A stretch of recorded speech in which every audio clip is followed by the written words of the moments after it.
Hi, everybody. Today we are here with Kris Surovjak from Whitman College in Walla Walla, Washington, right? We're excited. Lara, Poulios, and I from the Estrela team are here. We're gonna pepper you with questions. But before we do that, why don't you give us a little bit of information about Whitman and share just kind of an overview with anyone who's watching? Sure, absolutely. Happy to do it. Thank you all who are watching this. I think I'll start with more sort of the, big picture, and then we can talk more about smaller programs and so forth. So I'm relatively new to Whitman. I've actually only been here 2 years, but I've been in the admission field for many years. I was actually at Oberlin College in Ohio for 14 years in their admission office, and really came to understand what was going to be important to me about the schools that I worked for. And Whitman really ticks all those boxes for me. So the things that were going to be important to me, I wanted a small school, small town combination. So Whitman is about 1,450 students right in Walla Walla, Washington. The town's so nice, they named it twice. That is about 32,000.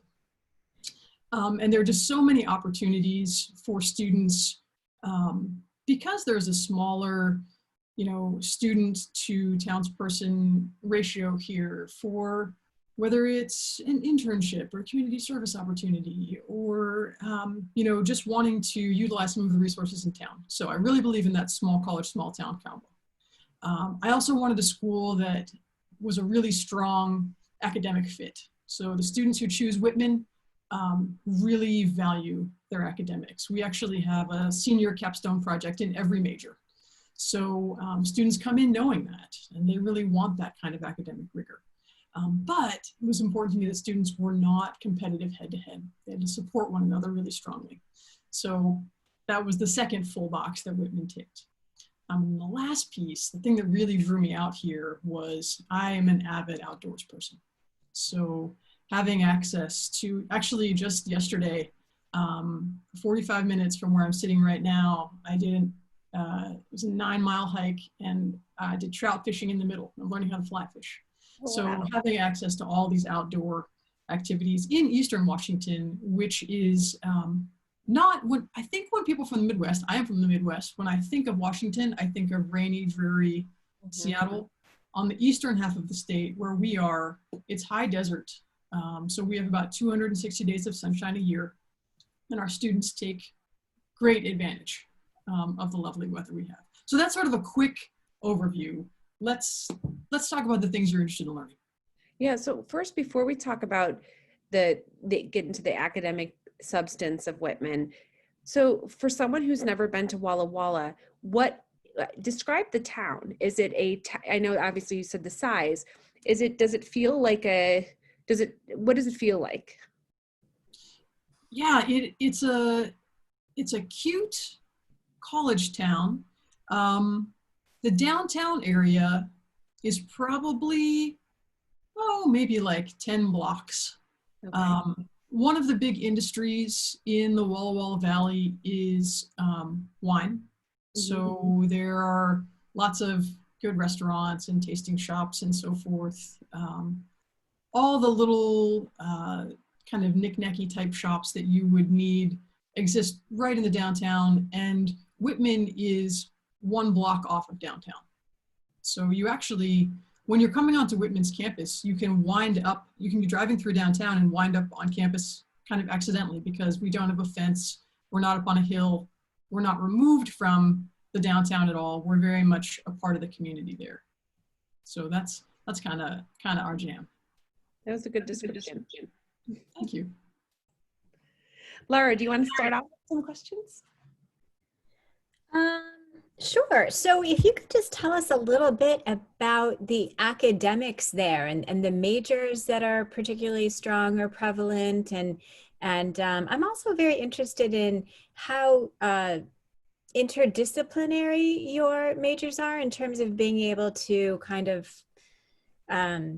combine majors or major minor. That seems to be a big interest of my students, is having that flexibility. So if you could talk a little bit about that. Yeah, absolutely. So Whitman is a traditional liberal arts college. And I think sometimes I say those words to students and it means nothing. And I've tried to define that a little more for myself. And I do it in the context of thinking about Gen Z. So I've been reading about these students and I find them absolutely fascinating. I think they're so different from my life and experience. So Gen Zers are really pragmatic. If there's something they dislike, they are more than willing to make a change. They are much more apt to be entrepreneurial than my generation. Really creative problem solvers in interesting ways. So what a liberal arts education is focusing on doing is making sure that every student who graduates from Whitman, regardless of whether you major in science or English, is going to be a strong writer, is going to be a strong public speaker, is going to have good analytical skills, quantitative skills, be a team player, have a strong cultural competency. Because this fact blew my mind. These students will change careers an average from 7 to 9 times in their lives. I changed careers 0.5 times.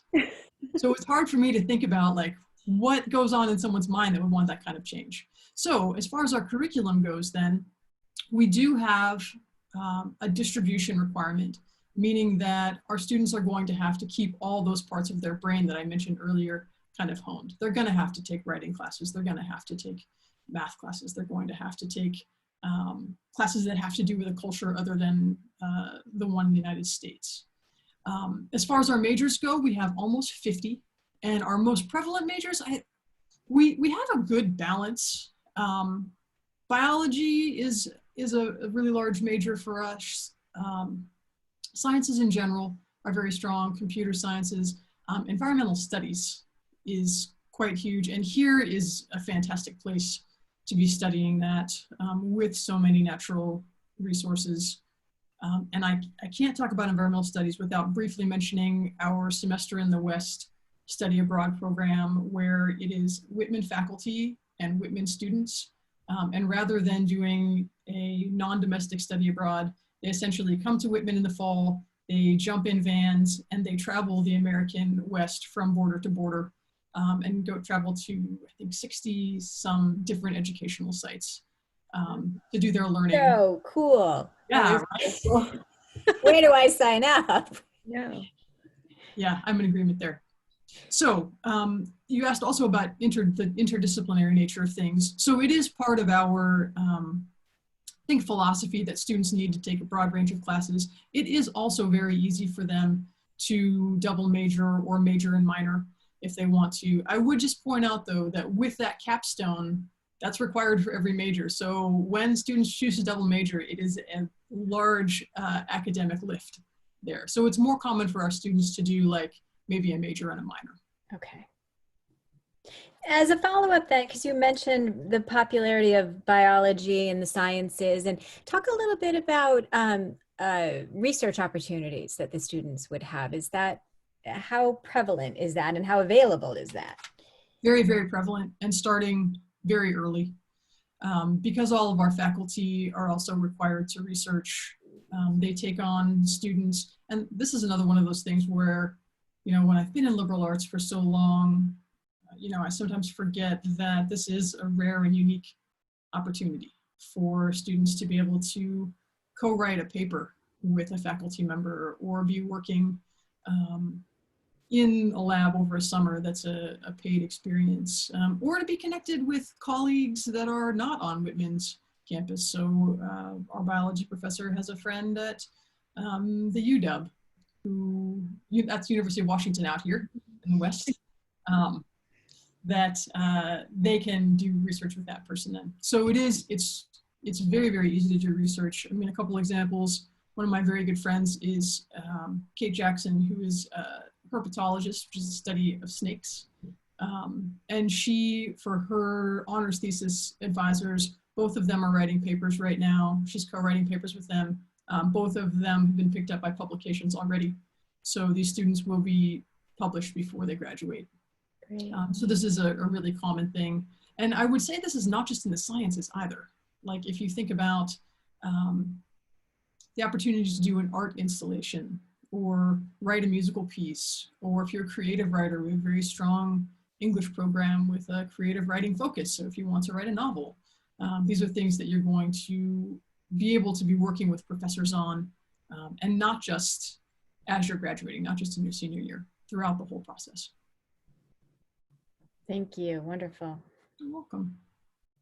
Can you talk to us a little bit about the type of student that you feel like would really thrive at a place like Whitman? I mean, I get what that is, but I'm trying to think of what are the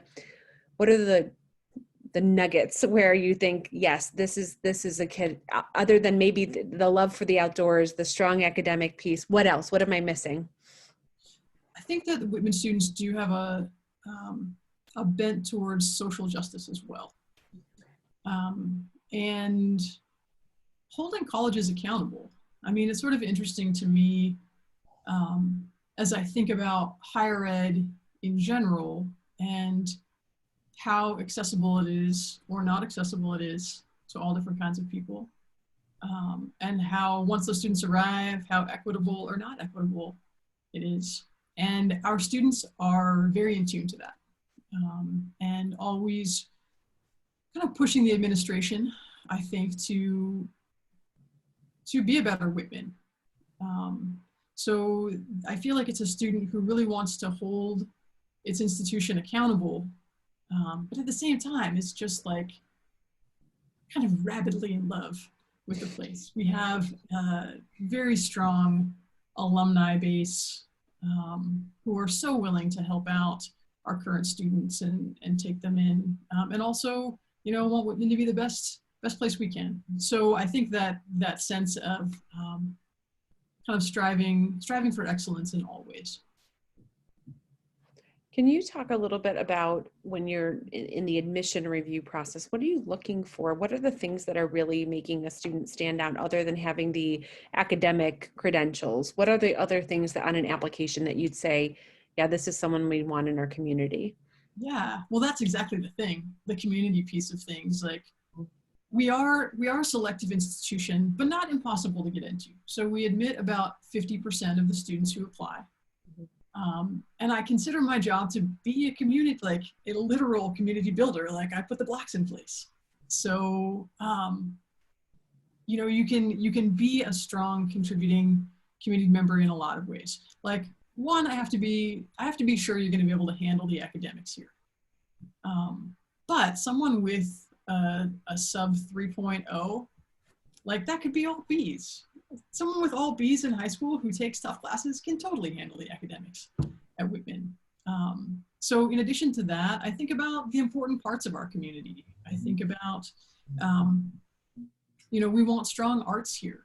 So I want to support my colleagues in the art and music and theater and dance and debate programs by bringing in strong artists in that way. So if you have an art supplement, you want to give a video of dance, like, these are things that are going to improve your application.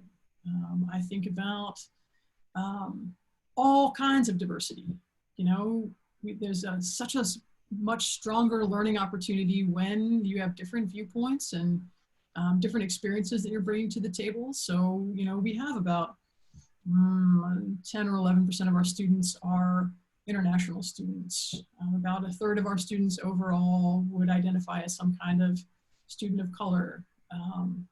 I think about things that our students love to do. We have a fantastic rock climbing program. We have varsity sports that both athletes and non-athletes are really enthusiastic about. So there are all these little pieces of a person's being that are going to help the application. So being thoughtful about those, not throwing them away.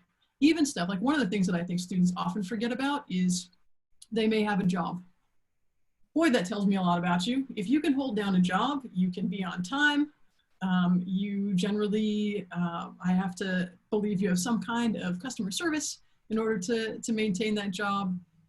So that's a really important thing. Sometimes students have home responsibilities that they don't think to include, but it tells me that you are, you know, part of making a family run, which I think is a big responsibility. So what advice would you give to the kids who are freaking out about the cancellation of activities or sports or their normal things that they would be listing. I mean, there's a real panic right now, I think, amongst rising seniors and juniors, and that they've had these things that they would normally list are not there. And I think what would you say to those students? I know what you would say, but I want you to say so that because they listen to us, but they probably listen to you more. Right. I mean, you have no control over that. And I think there are a lot of examples that I could use from the past that would do the same thing. So to sort of exemplify that we've been dealing with stuff like this on a small scale. So a kid gets mono in the middle of their senior year, and the second semester is terrible. They have to drop track and their extracurriculars tank. I'm still going to admit that kid. They were a fantastic student up until this point. So the COVID pandemic, please don't panic. It's, colleges know. We are experiencing the same thing. Like, my life is going to be so different this year because I can't go travel and meet students in Ohio and Seattle and Hawaii. That's a fun one. Not that Ohio's not fun. That's where my parents live. It's great. But so yeah, we totally understand that life is going to be really different this year. And I mean, try not to sweat it. So what will you be most closely paying attention to in applications this year then? What are the things that you'll be looking for? Yeah, I'll be looking up. I'll be looking at the trajectory up to the point where learning went online. I understand that schools are going to, grade really differently. Different parts of the country are choosing, pass fail, or I've heard of a school that's either like A or no pass, which is kind of a strange thing. So if you're worried about these things, I would say get in touch with the colleges that you're applying to. As far as what I'm expecting beyond that, I'm trying to be flexible and just maintain consistency, I think, throughout the process. I wouldn't want to deny a student who, up until the start of COVID, was doing everything right, and then everything fell apart. So. So I want to ask about, because you mentioned music, dance, theater, and I love working with performing arts kids. So can you talk a little bit about what you have available for those kids? Yeah, absolutely. And I will actually start with, let me make a quick note about financial aid, because it's going to affect this thing that I say about theater and dance and so forth. So Whitman is a school that really wants to make its education available to every student, regardless of socioeconomic status. So we do have a really large financial aid budget that we allocate to the tune of some students who would be from the lowest income brackets conceivably could pay nothing out of pocket to, and this is a little more lingo, I guess, which I'll share with you as counselors, up to a maximum of a $4,000 gap. So we have a strong need-based program there. You mentioned the arts. We also have talent scholarships. So in art, music, theater, dance, and then also debate. So we work hard to bring in top talent for those areas. As far as what an education in those areas may look like, so I'll sort of take one as an example. I'll just use visual arts.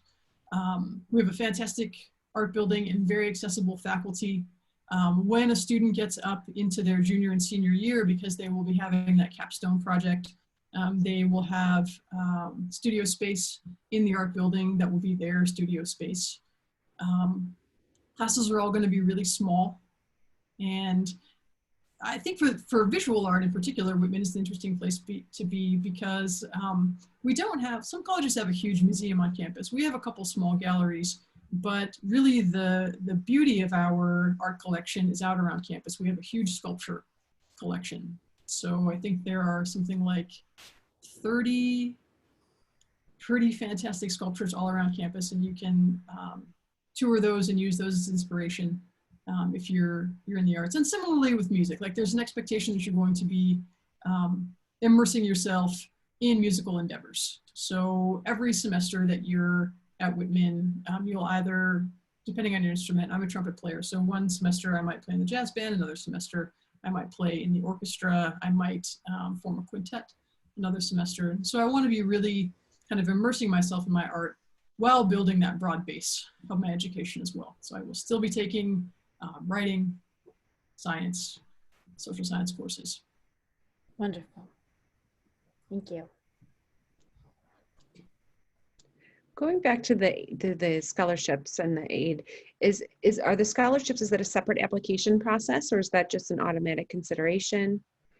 Right. So for need-based financial aid, we are a school that requires the CSS profile as well as the FAFSA.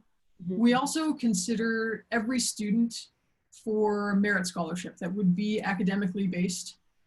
Again, for students who are worrying, I think we're going to throw COVID out the window and sort of look at academics if that's the best representation of your academic strength. I don't have any kind of rubric that I can provide in terms of, you know, what GPA you would receive and what amount of scholarship you would get, because it sort of depends on the incoming class.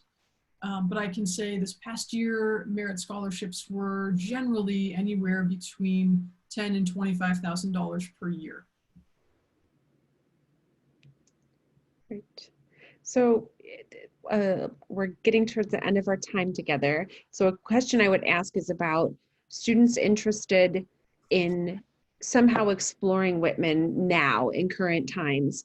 What kinds of virtual opportunities do you have for them to do that, or how do you think they should best go about learning more about Whitman?